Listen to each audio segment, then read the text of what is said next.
Magandang hapon sa ating lahat mga kamagsasaka. Gagawa tayo ng update dito sa ating tubo, no? Dito tayo nag-harvest kamakailan lang. Tsaka ito na siya ngayon mga kamagsasaka.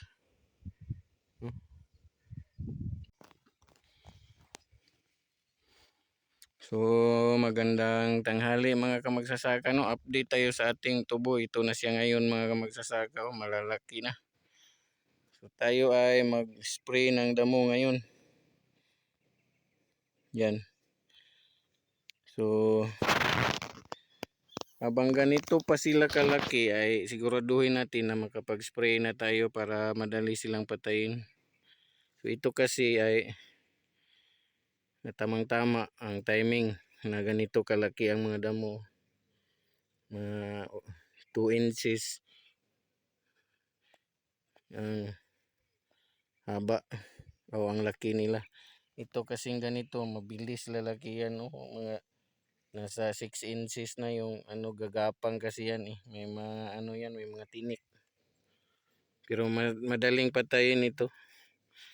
Pag makaamoy lang ng ng herbicide, patay na yan.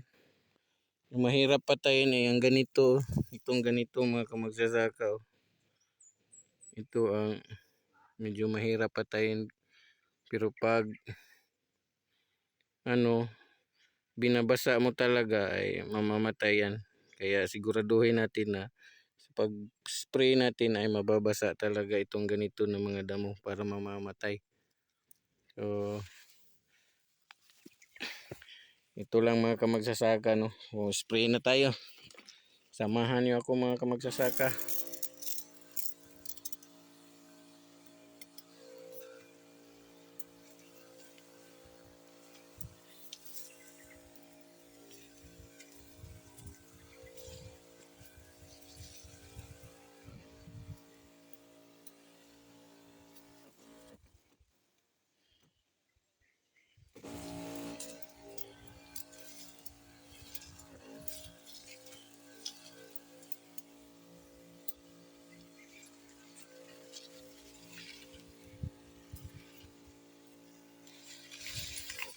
So ayun mga kamagsasaka, no?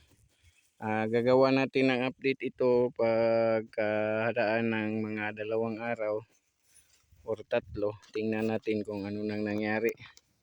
So yun lang muna mga kamagsasaka. Tsaka baka maitatanong nyo kung ano ang spray na ginagamit ko dito. Duron at saka 2,4-D, no? Hinahalo natin. So itong tubo ay huwag kayong matakot na tamaan ng spray kasi hindi naman ito mamamatay. Sa pagtanim ng tubo pala, piliin nyo yung variety na na resistant sa spray. Yung hindi mamamatay. Kasi may mga tubo na nalalanta pag natamaan ng spray. May mga variety na ganoon. Pakikita ko sa iyo sa inyo mga kamagsasaka. Dito ayan.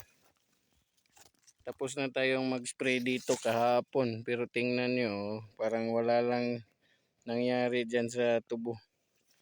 Kasi mga resistant na yan na variety, no? Yun ang importante mga kamagsasaka. Sa pagtanim ng tubo, piliin ninyo yung resistant sa spray para hindi sila mamamatay. Okay mga kamagsasaka, paki-like and subscribe naman sa aking munting channel. Maraming salamat po.